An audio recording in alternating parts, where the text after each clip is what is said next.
بسم الله الرحمن الرحيم. الحمد لله رب العالمين، والصلاة والسلام على أشرف المرسلين سيدنا محمد وعلى آله وصحبه أجمعين.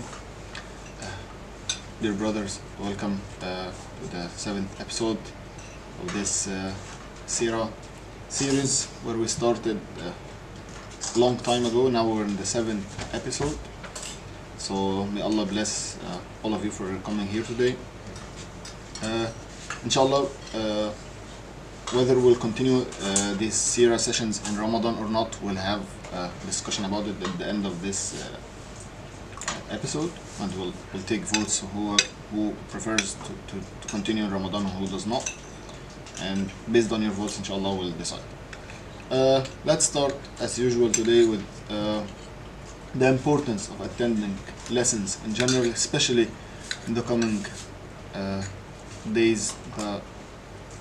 A very dear guest will arrive, the holy month of Ramadan, and try to fill your time as much as possible with lessons. And inshallah we'll discuss this point. And as usual, also we'll do a brief summary of the previous episode for those of you who did not attend, and whoever misses any episode, he'll find them available on our Facebook page. And inshallah today we're gonna talk about the period which is called in the Islamic history the sacred call, al-Da'wah al-Sirriya, where Prophet Muhammad sallallahu alaihi wasallam was in the beginning 3 years of his prophethood. And then today we'll see inshallah just the beginning of how Prophet Muhammad sallallahu alaihi wasallam faced Quraysh for the first times and what were their first reactions. So let's start. قال رسول الله صلى الله عليه وسلم من خرج في طلب العلم فهو في سبيل الله حتى يرجع. He who goes forth in search of knowledge is considered as struggling in the cause of Allah until he returns. There is no one who goes out of his house in order to seek knowledge but the angels lower their wings in approval of his action. And any group of people that assemble in one of the houses of Allah to recite the book of Allah, learning and teaching it, tranquility will descend upon them, mercy will engulf them, angels will surround them, and Allah will make mention of them to those in His proximity. So try to feel these great meanings while attending these lessons. And the main point of try to fill your time in Ramadan with as much lessons as possible, because whenever, for example, you read Quran, you do not gain any knowledge unless, of course, you read with the tafsir, with the meaning of the Quran. However, if you keep on reading the Quran, you gain only spiritual benefit, but you do not gain any knowledge in Islam. So if your current level will remain the same. However, when you attend any kind of lesson, whether let it be anything, in the Seerah, in fiqh, in aqidah, whatever lesson you attend, you will definitely be more righteous. You'll definitely have more knowledge, and this will affect you much greater. So try to fill your time as much as possible with learning about Islam during the month of Ramadan, inshallah. So now let's have a summary of the previous episode. In the previous episode, we discussed the main activities that preceded the meeting between Prophet Muhammad sallallahu alaihi wasallam and the angel Jibreel. We've seen that he used to meditate in cave Hira in the holy month of Ramadan. He repeated this activity for 3 consecutive years, and just about 6 months before his prophethood, he used to have true visions that would become true within a few days. As Lady Aisha radiallahu anha arda described them, they were as bright daylight. And as a preparation from Allah subhanahu wa ta'ala to him, he had a stone and a tree would greet him while walking in the streets of Mecca, and it would say for him, Assalamu alayka ya Rasulallah, and then he would look around him and find no one was there, and then of course he knew later what was that. Then the last episode we discussed the significance of the first verses that were revealed from the Quran, which were the beginning of Surah Al-Alaq and the beginning of Surah Al-Muddathir. And we've seen why, out of all of the topics available in the Holy Quran, why Allah subhanahu wa ta'ala has chosen these verses to start His revelation with. And we've also discussed a very important issue, which is what is the big fuss about the Quran and how was it a miracle to Quraysh and the rest of the Arabian desert. And to answer this question, we said that the Arabs' civilization at that time was Arabic literature. and that the Quran was an Arabic book that was superior to all of the literature that the Arabs could produce at that time. And we've seen that the Arabs at that time were much more skilled in the language than the Arabic population nowadays, and this can be seen easily in how they read Arabic, which was without tashkil and without points, as we've seen in the historic picture of the Mus'haf of Sayyidina Uthman ibn Affan radiallahu anhu. And now, before we leave this topic, I would like to discuss a question that was asked last week in the last episode. If the Quran was a miracle for Quraysh because it was superior to their civilization, why is the Quran still a miracle till nowadays, and why will it remain a miracle for all mankind? So this is a very important question, because the Quran was not only a miracle to Quraysh and the Arabs back then, because Prophet Muhammad ﷺ was not a messenger to those people only. Prophet Muhammad ﷺ is the messenger to all mankind from the day he met Jibreel till Judgment Day. He mentioned in one of his sayings that كان النبي يبعث إلى قومه خاصة وبعثت إلى الناس عامة. Every prophet used to be sent to his nation only, but I have been sent to all mankind. And because of his miracle, because of this, his miracle should be a miracle to all mankind till Judgment Day. And this feature in the Quran is not present in any of the present in any of the previous revelations. That the Quran is a valid miracle for the future that we even don't know about, but Allah subhanahu wa ta'ala knows about. And all of the signs that we see in the Quran prove only one thing, that this book is not a production of mankind. It is a production of the Creator who created mankind. Allah subhanahu wa ta'ala mentions in the Quran, أَفَلَا يَتَدَبَّرُونَ الْقُرْآنَ وَلَوْ كَانَ مِنْ عِنْدِ غَيْرِ اللَّهِ لَوَجَدُوا فِيهِ اخْتِلَافًا كَثِيرًا. Then, do they not reflect upon the Quran? If it had been from any other than Allah subhanahu wa ta'ala, they would have found within it much contradiction. And for the people of Quraysh, this was examined because the Arabs were excellent in the Arabic language, as we mentioned before, and they read the Quran. When they read the Quran, they found in the Quran miracles in the level of Arabic language it possessed. So this high level of language proved that to the Arabs that this book is truly from Allah. But for us nowadays, most parts of the world have excelled in science and in general mathematics, astrology, astronomy and biology and so on. And the Quran has so many verses that touch these diverse fields and mention some scientific facts. And we know nowadays that they are facts, but how could an uneducated man mention those facts in a book from over 1,400 years ago?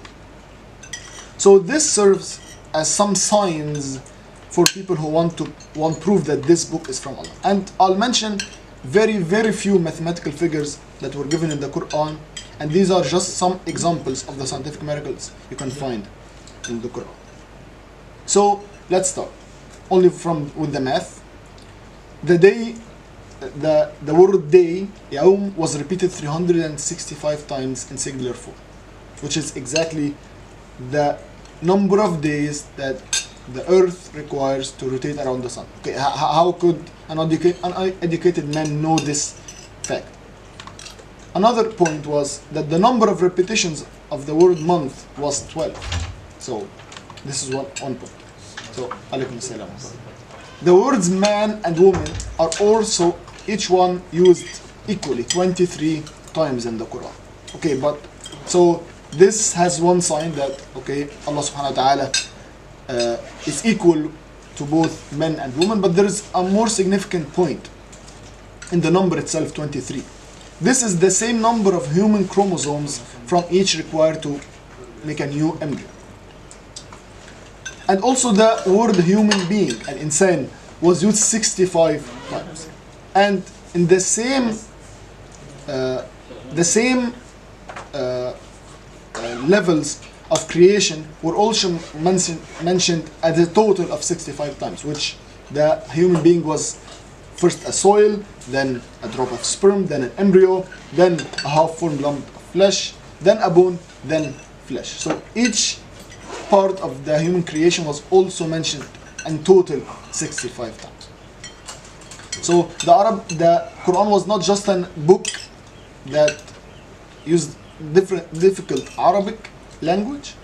It also has some hints that if any one of you was given these constraints and told to write a book, he would definitely not succeed in it.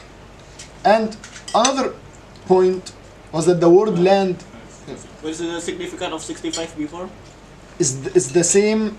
The human being, insan, was mentioned 65 times, Yeah. and the total number of all of the levels of creation were also 65. And the word land appeared in the Quran 13 times, and the word sea appeared 32 times.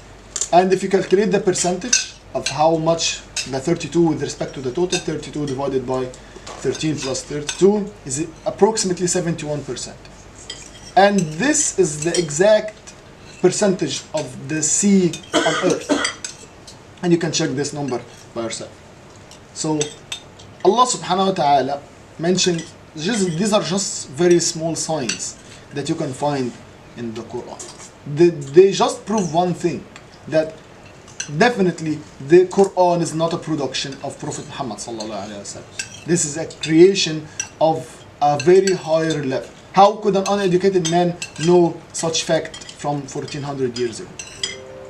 So these are just very, very small signs. These, like, you can find them like very fun facts about the Quran, but we see them as miracles about the Quran.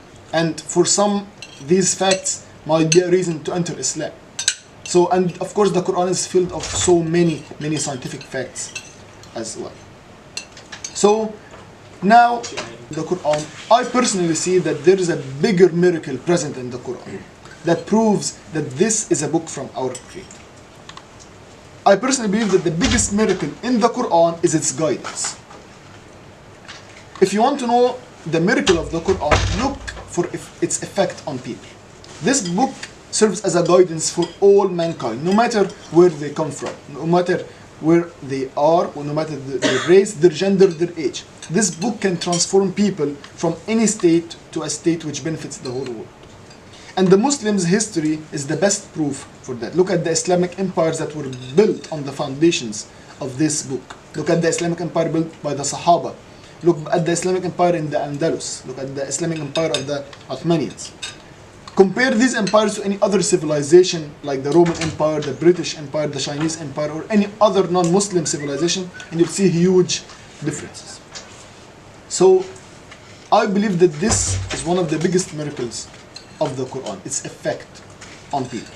Okay, so although it has a lot of fun facts, although there are so many scientific facts mentioned, however, if you want to really prove that this Quran is from its creator, look at its effect on people. And of course, we'll see this effect in the coming episodes, where people start to accept Islam, and before Islam, they were in a completely different state than how they were after Islam. So this book can transform the lives of people. So now let's go back to Prophet Muhammad sallallahu alaihi wasallam, who is now spreading the message of Allah, but in secret.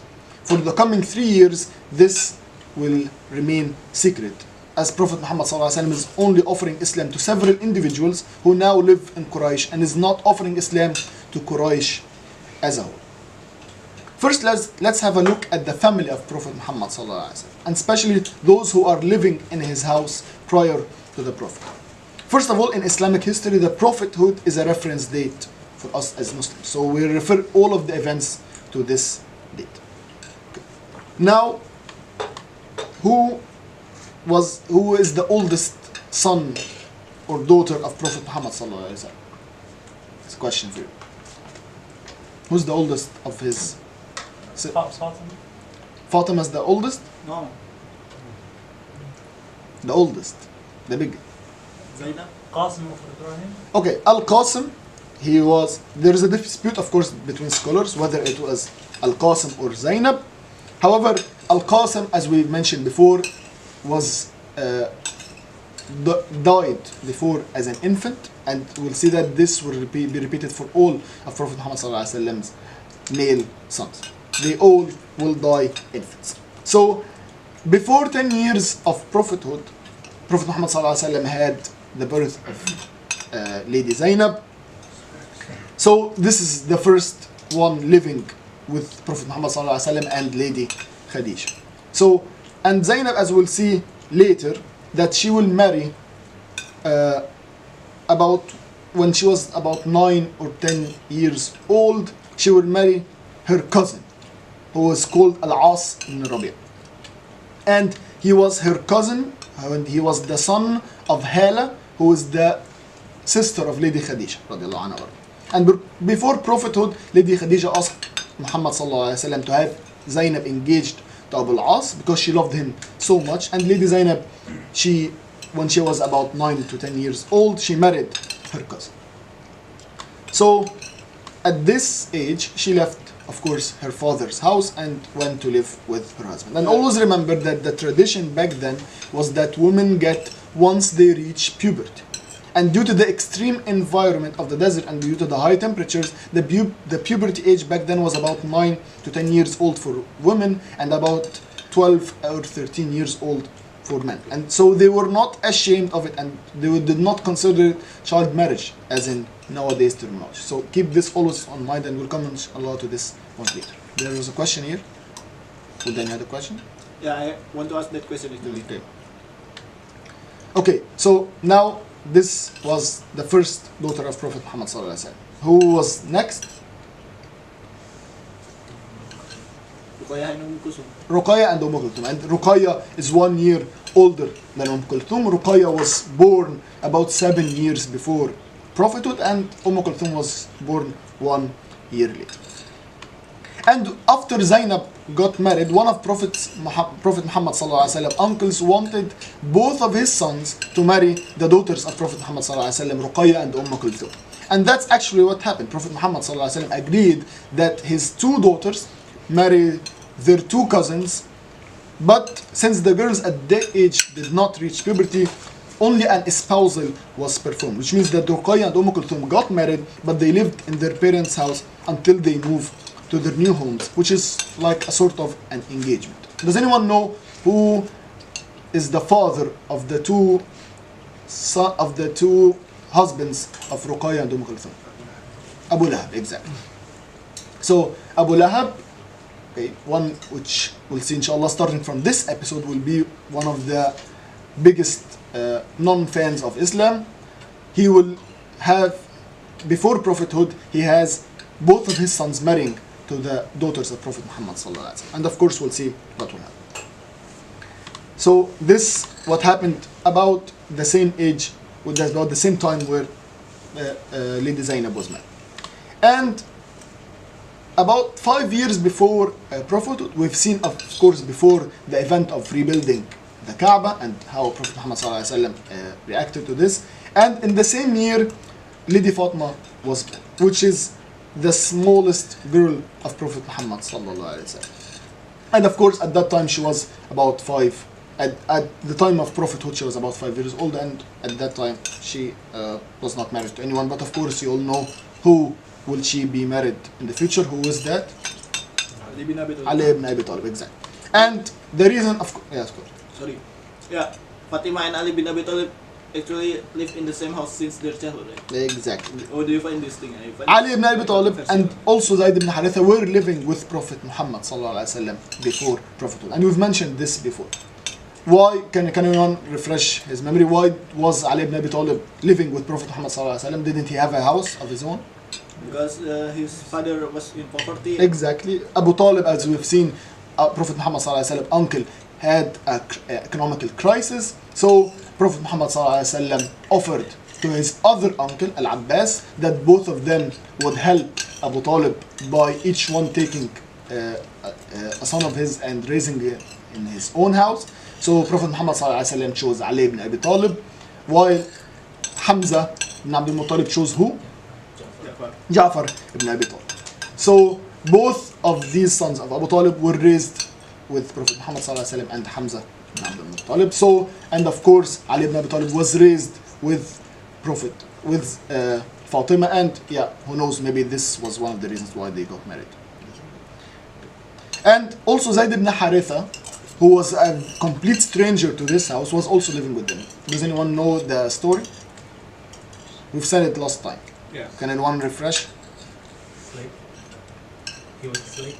He was a slave, exactly. He was enslaved from his family. So how did he reach Mecca? Someone kidnapped him. Exactly. Someone kidnapped him from his mother, and then he was sold as a slave to Lady Khadija, and Lady Khadija gave him as a present to Prophet Muhammad sallallahu alaihi wasallam. And then the father of Zayd knew about him, and we've seen the last episode. So he went to meet Prophet Muhammad sallallahu alaihi wasallam and offered a lot of money for Prophet Muhammad sallallahu alaihi wasallam to free his son. But Prophet Muhammad sallallahu alaihi wasallam did not take advantage of the situation. He just asked Zayd, "What do you prefer?" And this event happened before prophethood. So Zayd, when he was asked, "Do you choose to live as a slave with Muhammad sallallahu alaihi wasallam or go back to your family and to your life?" He chose to remain as a slave with Prophet Muhammad sallallahu alaihi wasallam. So imagine how much did he love Prophet Muhammad sallallahu alaihi wasallam. And out of the joy from this choice, Prophet Muhammad sallallahu alaihi wasallam took Zayd and went to the Kaaba and informed all of Mecca that from this day forth Zayd is one of his sons, and he was called from that day forth Zayd ibn Muhammad, until, as we'll see years later, Islam will come and with a very, very, very severe exam for Muslims will stop this adoption in all of the Islamic community. So, and it will say it will be a very, very tough exam for Muslims, inshallah. Also, someone else was living with Prophet Muhammad sallallahu alaihi wasallam, and she was Ayman, who was the nursemaid of Prophet Muhammad sallallahu alaihi wasallam. And although she did not live with him in his house, but she was part of the family. Prophet Muhammad sallallahu alaihi wasallam used to say about Ayman that she is his mother after his mother. And of course, you might remember that she was with him before even he was born. She was actually a slave of Prophet Muhammad sallallahu alaihi wasallam's father, Abdullah. And she took good care of him all over his life, and of course during the death of his actual mother, Amina bint Wahab. And she was actually a slave, and after Prophet Muhammad sallallahu alaihi wasallam married Khadija, he emancipated her from slavery and she became a free woman, and after that she never left Prophet Muhammad sallallahu alaihi wasallam. So this concludes the prophetic family with all of these. And as for the youngest sons of Prophet Muhammad sallallahu alaihi wasallam, which are Abdullah and Ibrahim, they are not born yet. Abdullah, or a nickname given to him, is Al-Tahir, was born after prophethood. And the reason why he was called Al-Tahir, and Al-Tahir means in Arabic the purified or the pure, is that because he was born after the prophet. And as for Ibrahim, his mother was not Lady Khadija. His mother, as we'll see, inshallah, is Maria al-Qibtiyya. And now we are in this period. We are in the first 3 years after prophethood, which is the first 3 years after Prophet Muhammad sallallahu alaihi wasallam met the angel Jibreel and started receiving the Quran. In this period, as we've mentioned, Prophet Muhammad sallallahu alaihi wasallam is only offering Islam to individuals and not to Quraysh or the whole Arabs. So, in the last episode, we went briefly through the list of the early converts to Islam, and then now, inshallah, a full name or a lot of details about the lives of some actors or some football players. And when we come to these people, we do not even know who they are. So it's really a shame for us as Muslims. So these people are the real pillars of Islam. These people are the main contributors to Islam. They defended it with their blood. And any good deed that any of us does at any time nowadays, these early converts of Islam will be rewarded for this deed in one way or another. And actually, just by having their names in front of us on the slides now contribute to their hasanat. Because whenever we mention them, we make dua for them. Whenever we mention any one of them, we say, Radiallahu anhum warda. We say, Allah yarhamhum. We say, may Allah forgive for them. And even if we have in our heart that we want to be like any one of them in any situations, they get contributed to Islam. So it's only fair that we get to know them a little bit more. So now let's have a quiz to test your knowledge from last week. Who are the first 9 people that accepted Islam? Khadija radiallahu anha warda. And of course, along with her, all of her 4 daughters. Although they are not mentioned explicitly in some of the lists you'll find in the Islamic history. However, they were, as we've seen just a minute, 2 minutes ago, that they were living and they were born at that time. So, and they all accepted Islam. Okay, and here's one point, one important point. Zainab was married when she accepted Islam, right? So how did she marry, and did her husband Al-As ibn Rabi'a accept Islam at that time? No. So why was she married to a non-Muslim at that time? النبي لم يكن بعد. Exactly. The revelation that a Muslim wife shall not marry a non-Muslim husband was not revealed. Yeah, so that's the only reason. So at that time it was allowed for Muslim women to marry non-Muslim. So Zainab accepted Islam, and of course she offered it to her husband Al-As ibn Rabi'a, but he did not accept it, and they remained in this way. As for Ruqayya and Kulthum, was it also allowed for non-Muslim men to marry Muslim? No. Non-Muslim men to marry non-Muslim. Actually, if at that time we're talking about the first 3 years of Islam. So we'll see in about 3 or 4 slides that no verse of the Quran was even dealing with this sort of things, and inshallah we'll come to that point later. So as for Ruqayya and Kulthum, they were both also married. However, they were living with their parents. So at that time, they did not live with their husbands, and they also accepted Islam. However, their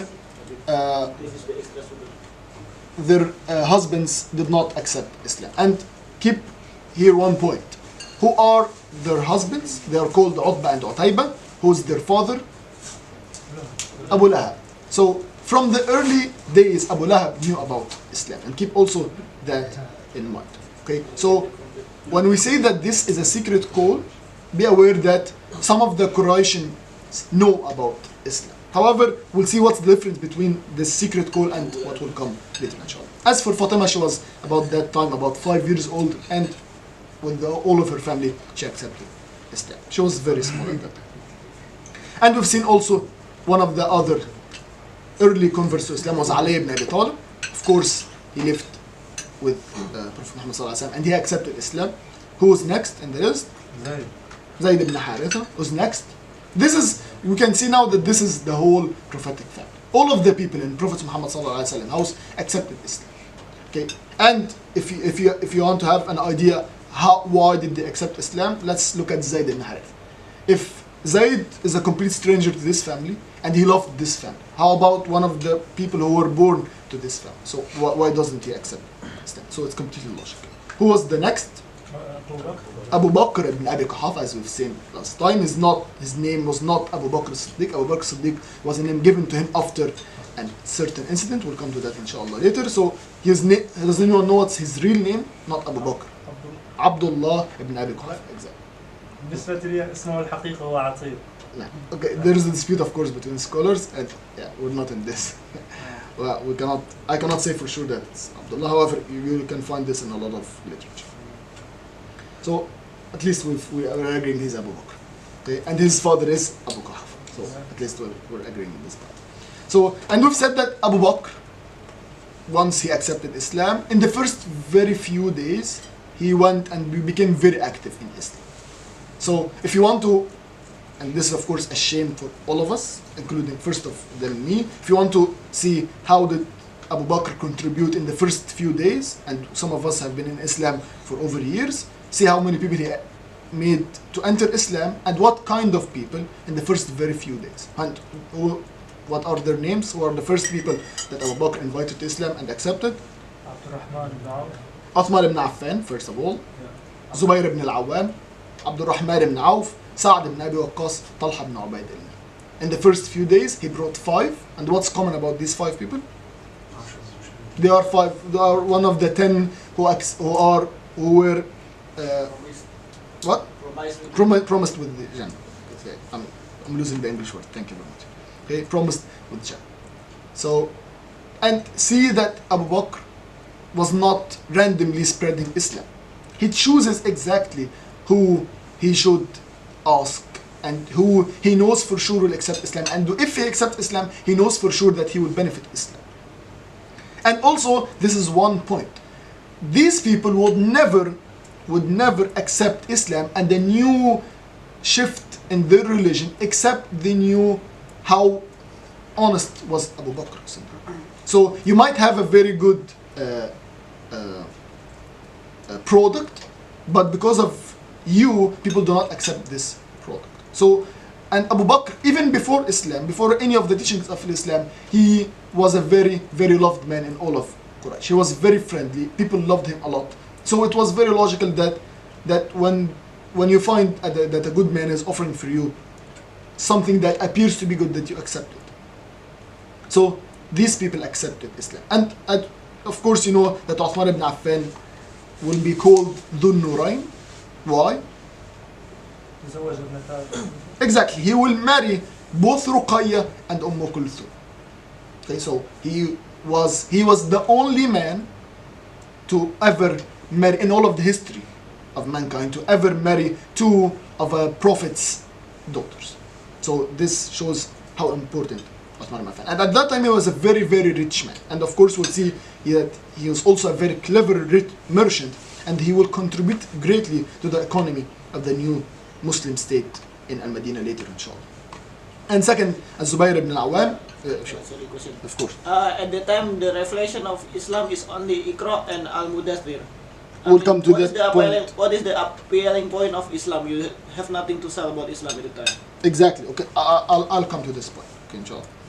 I have another point that you mentioned Dhun Nurayn without translating it. And then you asked why, and then you said, but you didn't translate the meaning of Dhun Nurayn. Okay, yeah, okay, that's very good point. Dhun Nurayn, okay, since you're an Arabi, you should translate it. What's the Dhun Nurayn? Too light. Two lights, exactly. He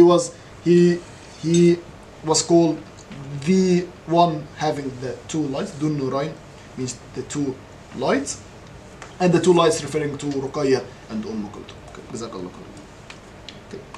Now, Az-Zubayr ibn al-Awwam, as we've seen the last episode, he's the cousin of Prophet Muhammad sallallahu alaihi wasallam. He's the son of Safiya bint Abd al-Muttalib, who is Prophet Muhammad sallallahu alaihi wasallam aunt. And he was only 15 years old when he accepted Islam, and later, inshallah, we'll see that he will marry Asma bint Abi Bakr. The third man is Abdul Rahman ibn Auf, who was called before Islam Abdul Kaaba, and Prophet Muhammad sallallahu alaihi wasallam changed his name to Abdul Rahman, and this we'll see it, inshallah, a lot in the Seerah, where people had before Islam very bad names that after Islam Prophet Muhammad sallallahu alaihi wasallam would choose with them very appealing names. And he accepted Islam when he was 30 years old, and he was also a very rich man at that time. And why we're saying that these people are rich? Because you have to keep in mind that not only the poor and the weak people in Quraysh accepted Islam. People who are at a very high level and high class of Quraysh also accepted Islam. So Prophet Muhammad sallallahu alaihi wasallam was not directing Islam to only a certain part of Quraysh.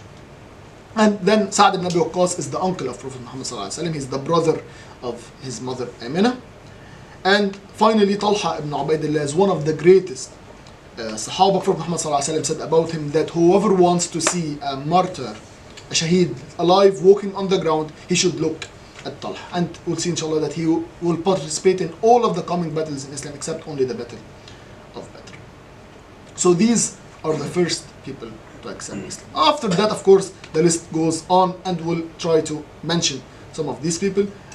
Among these early converts also is Abu Ubaidah ibn al-Jarrah, who will become later the trustworthy of this whole nation, as Prophet Muhammad sallallahu alaihi wasallam said that every nation has an extremely trustworthy man. Then the trustworthy man of this Muslim nation is Abu Ubaidah ibn al-Jarrah. Though this also includes Abu Salama ibn Abd al-Asad, who is one of the also great Sahaba who accepted Islam from the very beginning, and his wife was called Salama. And they'll have a very nice story that we'll mention at that time. And of course you recognize that Salama, what's special about her? Sister of Umar. زوجها. No, Salama is not sister of Umar. زوجها مات في الهجرة. Then what will happen? ثم تزوجها النبي. Exactly. Salama will marry Prophet Muhammad sallallahu alaihi wasallam. And before that, of course, Abu Salama will die as a martyr, and then we'll see. Sorry, astaghfirullah. I think not as a martyr. We'll come inshallah to that later. And after her death, Salama will marry Prophet Muhammad sallallahu alaihi wasallam. And then next in the list, Al-Arqam ibn Abi Al-Arqam, who was a very young man. All over the Seerah you will find that he only has only one significant act that he performed, which we'll see inshallah in the coming episode, where he contributed his house to be a safe place for Muslims together, as we'll see inshallah once Quraysh knows about it. And the list of course goes on, his first brother and his second brother. We've seen also Ubaidah ibn al-Harith. Due to the time limitation, we'll not go into the details of each one of them, all stopping only on the people you might have heard before and will come at least in the coming episode. Next in the list is Sa'id ibn Zayd, and Sa'id ibn Zayd is one of the most Sahabas that people forget about, although he's one of the 10 people promised to Jannah. If you ask anyone who is the 10 promised Jannah, they will mention only the first 9 and they will forget Sa'id ibn Zayd. And Sa'id ibn Zayd will have a very also will be a topic of very huge dispute between Muslims in the same time where Allah subhanahu wa ta'ala will examine the Muslim society with the story of Zayd ibn Harith. So also Sa'id ibn Zayd will be one of the people affected by the story. Inshallah we'll come to that later. His wife was Fatima bint al-Khattab, who is the sister of Umar ibn al-Khattab, and Sa'id ibn Zayd and his wife Fatima bint al-Khattab and the third one who is Khabbab ibn al-Arat are the 3 main people who affected the Islam of Umar ibn al-Khattab, inshallah, as we'll see. Khabbab ibn al-Arat was one of the slaves of Quraysh, and we'll see inshallah next episode that he will be tortured very hardly, and we'll go to the details. One of the people who accepted Islam in the early stage was Ja'far ibn Abi Talib, who was raised by Hamza ibn Abdul Muttalib, as we've said. His wife is Asma bint Umays, who also accepted Islam. And here I want to stop on one very important point. You see how whenever someone accepts Islam, he tries as much as possible to get all of his family, all of his beloved ones to Islam. And this shows what the spirit of Muslims should be like. We're not selfish. We're not, okay, if I'm good and I'm entering Jannah, okay, so all people go to hell. No, we want as much people as we can to enter with us Jannah, especially the ones we love, especially the ones around us living with us. So, and this what everyone used to do. Ja'far ibn Abi Talib, as we said, was raised with Hamza ibn Abdul Muttalib. Hamza at that time did not accept Islam. He would accept Islam later, at a later stage. Asma bint Umays, we've seen in the last episode that she's very special Muslimah. Does anyone know why? Does anyone remember from last time? What's so special about Asma bint Umays? Her name is not known to many Muslims, but however, she's a very famous one. Asma bint Umays was one of the few people that married 3 Sahabas. She married Ja'far ibn Abi Talib, and after he died, she married Abu Bakr as-Siddiq. After he died, she married Ali ibn Abi Talib. So imagine, how lucky she is actually. And Asma bint Umays, you might have this curious question. If you met her, you might want to ask her who's better, right? Who's a better husband? Who is better, Ja'far, Abu Bakr, or Ali ibn Abi Talib? And actually, she was asked this question years later, and one of her fellow friends asked her who was better of the 3 men that you married. So, and Ali ibn Abi Talib was at that time in the house, but she did not know. So he heard her reply. So her reply was that Ja'far ibn Abi Talib is the best of the youth, Abu Bakr Siddiq is the best of the elderly, and Ali ibn Abi Talib is the best of the men. Because she married each one of them in 3 different stages. So Ali ibn Abi Talib, when he heard this, he got out of his hiding and told her that if you said anything but what you've just said, I would have slapped you on your face. So, because she married 3 of the great Sahaba. There's not, personally, we cannot find any mistake in them. So, when she married 3 of the great Sahaba, each one of them was great in his own way. The list continues, we'll go fast due to the time. Khalid ibn Sa'id ibn al-As and his wife, his brother, and Al-Muttalib ibn Azhar, his wife Ramla, Naim ibn Abdullah, Hatib ibn al-Harith and his wife, and you'll see all of his family got into Islam because of him. And this was, all of these previous people were from Quraysh, were from different tribes from Quraysh itself. And also Prophet Muhammad ﷺ offered Islam to people who were in Quraysh but were not from the tribes of Quraysh. So, like for example, on the top of this is Abdullah ibn Mas'ud, who was from a foreign tribe, but at that time he was living in Quraysh. Mas'ud ibn Rabi'ah, Abdullah ibn Jahsh, and his brother Ahmad ibn Jahsh, Bilal ibn Rabah, of course you all know Bilal, Suhaib ibn Sinan al-Rumi, who was actually from outside the whole Arabian desert. He was from the Roman Empire. That's why he was called Suhaib ibn Sinan al-Rumi. And Ammar ibn Yasir and his father Yasir and his mother Sumayya, which is one of the slave families that will be tortured greatly, and Sumayya bint al-Khayyat will become the first martyr in Islam, and we'll see inshallah that in the next episode. Then for this, of course, we've mentioned of course before Ayman, whose real name is Baraka, and al-Fadl, who was the wife of Abbas ibn Abdul Muttalib, and of course Asma bint Abi Bakr in the last list. And here we have just one question. Abu Bakr Siddiq accepted Islam, and Asma bint Abi Bakr mentioned Islam. Why was not the mother of Asma one of the people who accepted Islam? Does anyone know? Okay, that's a tough question. Okay, why? Let's have a even easier question. Why was not Aisha bint Abi Bakr among this list? Not born yet. She was not born yet, exactly. Aisha ibn Bakr was not born yet. She will still be born a couple of years later. So at that time, the people that accepted Islam from the family of Abu Bakr as-Siddiq, or Abu Bakr ibn Abi Quhafa, was Abu Bakr himself and his daughter Asma bint Abi Bakr. Abu Bakr married 4 women in his life, and the first one was the mother of Asma bint Abi Bakr. However, at that time, she was divorced from. So she did not accept Islam because she was not married to Abu Bakr at that time. However, Abu Bakr, of course, will marry later other people, and they will have children from.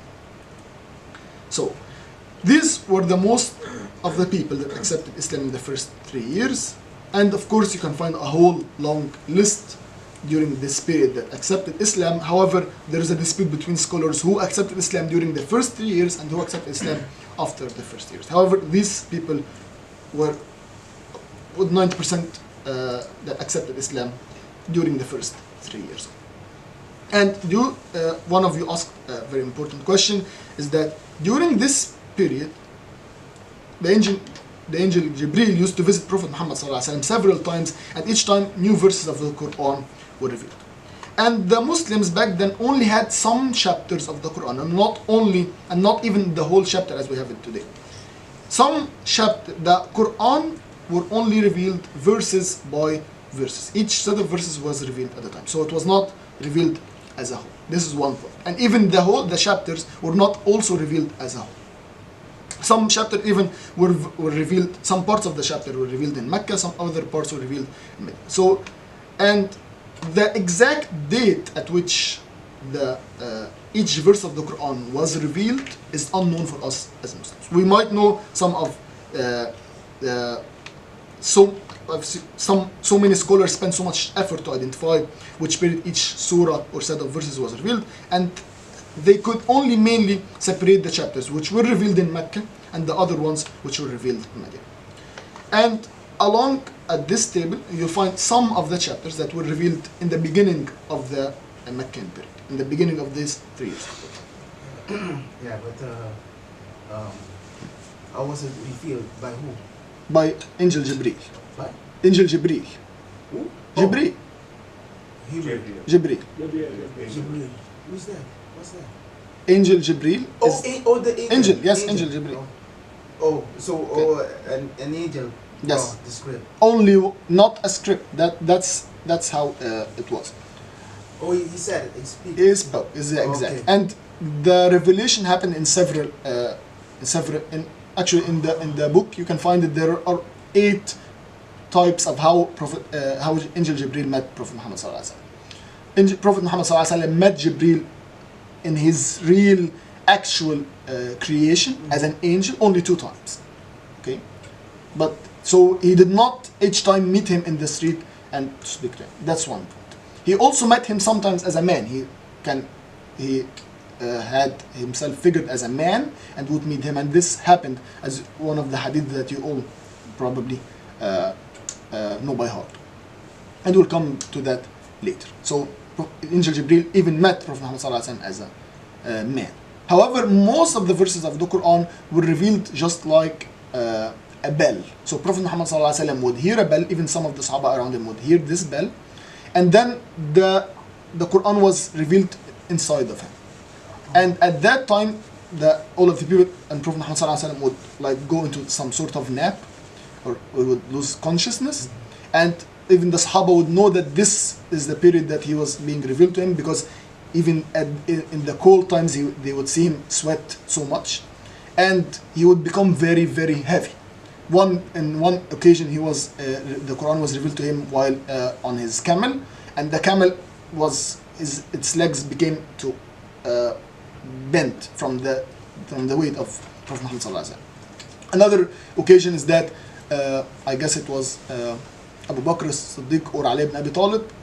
Prophet Muhammad ﷺ was napping on his lap, and Prophet Muhammad ﷺ had Angel Jibreel meet him at that time, and the narrator says that I felt that my leg was going to be broken from the weight of the revelation. So this is how the revelation would go. Okay. Yeah, of course. So in general, so that's the way actually Allah gave the Quran. Okay, how the Quran is the spoken words of Allah subhanahu wa ta'ala. He spoke it directly to Jibreel, okay, Yeah. and it was revealed, you can say, to the universe, or at least to earth as a whole. So Allah subhanahu wa ta'ala revealed the whole Quran as one whole, okay, to our heaven, our sky. And then starting from this, Jibreel would descend with some verses as Allah subhanahu wa ta'ala said. So the Quran as it is, as we have it right now, is written at Allah subhanahu wa ta'ala in what's known as Al-Lawh al-Mahfuz. I don't know what's the English translation. I find it difficult. Lawh means Tablet. what? Tablet. Tablet, yes. Lawh means Oh, tablet. okay. Mahfuz means sacred or preserved, exactly. Preserved tablet. Of course, this is just something for us to have imagine. However, it's how it is really, no one, of course, knows except Allah subhanahu wa ta'ala. I'm not going to ask, I'm just going to comment. If you have your background, you know about Moses, how he got the alwah, the tablet, it's a similar way, but he didn't get them physically as Moses, because he got them physically written, but there they were in the heavens somewhere, and then the angel was descending them part by part. It's also related in a certain order, and also sometimes it goes in a way based on the situation that's happening there. So it also goes well with what's happening with the Prophet ﷺ and the Sahaba at the time, with the companions. And there is also one very important point, because all of us as Muslims should have this aqidah.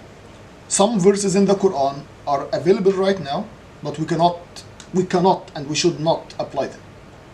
They are forbidden for us to apply. Does anyone know what's the term used for these ayahs? Yeah, but it is a detail, I think. Yeah, it's a detail. That's I'll come to the point that it's called al-nasikh wal-mansukh. Some verses were replaced by other verses, however, both were kept for us to read. But we cannot apply the first verse because the second verse replaced the order of the first verse. So this is one of the reasons that the Quran why was revealed in so many parts, because some verses were suitable for this time, and some other verses were suitable for us as a whole nation. Okay.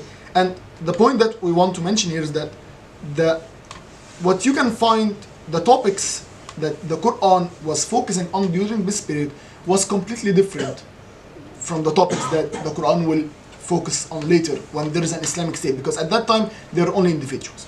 And the Quran, which you can see in some of these chapters, was only focusing on topics like, for example, the oneness of Allah.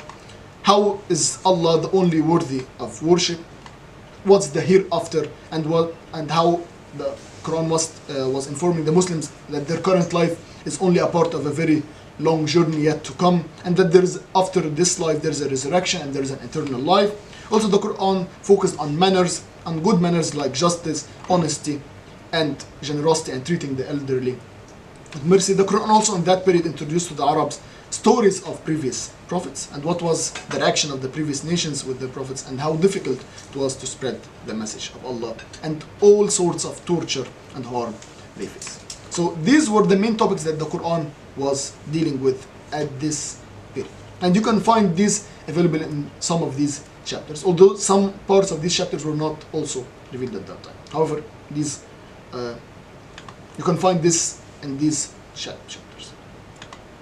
And now let's finish today's episode. We've taken a lot of time, so let's finish this episode with what was the Muslims doing at that time. The only ritual, that the only obligation that Muslims was supposed to do at that time was praying. It was reported that during this early period of Islam, Jibril taught Prophet Muhammad ﷺ how to perform wudu, and when he finished, Jibril took a handful of water and sprinkled it on his loins, and then he taught him how to pray, and then Prophet Muhammad ﷺ taught his companions how to make wudu and how to pray. And of course, at that time they did not pray 5 times a day as we do right now. This only will happen after Al-Isra al-Mi'raj. However, Muslims used to pray only once in the morning and once in the evening, as Allah mentioned in the Quran. وَسَبَّحْ بِحَمْدِ رَبِّكَ بِالْعَشِيِّ وَالْإِبْكَارِ. Exalt Allah with praise of your Lord in the evening and in the morning. So this is, and of course there's a dispute between scholars whether at that time the prayer was obligatory or not, or was it just for Muslims to do if they wanted. However, for sure Prophet Muhammad ﷺ and the companions used to pray in Mecca at that time. However, they could not pray in public, and of course in places like the Kaaba they could not just go in and pray. They used to go to a valley near the mountains and perform their prayers in secret. And also one time when Prophet Muhammad ﷺ and Ali ibn Abi Talib were going to pray, Abu Talib saw them and he realized that there was something strange. So he asked Prophet Muhammad ﷺ, what is this religion you are following? So Prophet Muhammad ﷺ told him that he is the messenger of Allah, and he offered Islam to him. But unfortunately, Abu Talib refused to follow Prophet Muhammad ﷺ, and he replied to him that he cannot leave the religion of his fathers, but he will protect him from any harm. So he promised him that he will be with him whatever happens. And of course, you all know that Abu Talib will die and will not accept Islam, although he will become later one of the pillars of Islam, although not one of them. So now Prophet Muhammad ﷺ continued with his secret call, but with the increasing number of Muslims, it became very hard for Islam to remain a secret, and the people of Quraysh started realizing that there is a new religion in town and that many people started to follow it. What do you think happened? And what do you think they did to Muslims? Did they start opposing them in the beginning? Yes. Yes or no? No, actually nothing happened. They didn't care. Because at that time the verses of the Quran were only focusing on developing the spiritual lives of the new Muslims. And there was no conflict at all between the Quraysh authorities, and that's what they thought in the beginning. And they just thought that this religion is some sort of philosophy and some rituals that people just perform in secret. But we'll see, of course, in the coming episode that once this religion starts calling for changes in the society, everything will change. And actually this is still the case till even nowadays. Whenever Islam is a minority in any country all over the world, and the Muslims are just peaceful, sitting in their mosques, praying at night, praying in the morning, and they get treated with all peace and with all dignity. However, if Islam followers start to increase in number, and start asking for rights, and start asking for equality, things get ugly, which is exactly what will happen in the coming years. Due to the time limitation, let's skip this part. Inshallah, the next part is how Prophet Muhammad ﷺ will start spreading the word of Allah, spreading Islam to Quraysh as a whole. Now we've finished the first 3 years of prophethood. Now Prophet Muhammad ﷺ will start spreading Islam, of course, by the order of Allah subhanahu wa ta'ala. So we'll skip this part, and you'll see inshallah in the next episode how the Prophet Muhammad ﷺ announced Islam. How did Quraysh oppose the Muslims? Why didn't just Quraysh leave the Muslims alone like they left in the first 3 years? And how did the Muslims react? Inshallah, this what we'll know in the next episode. Jazakumullah kull khair for listening and for attending. Inshallah, if anyone has any questions, we can ask them. Let's make some dua before we finish. اللهم اغفر لنا ذنوبنا وكفر عنا سيئاتنا وارحمنا برحمتك ارحم الراحمين. اللهم علمنا ما ينفعنا وانفعنا بما علمتنا واجعلنا من الراشدين وزدنا علما وفهما وحكمة يا رب العالمين. واخر دعوانا الحمد لله رب العالمين وصلى الله وسلم وبارك على سيدنا محمد وعلى اله وصحبه اجمعين. جزاكم الله كل خير, and now we're open for questions.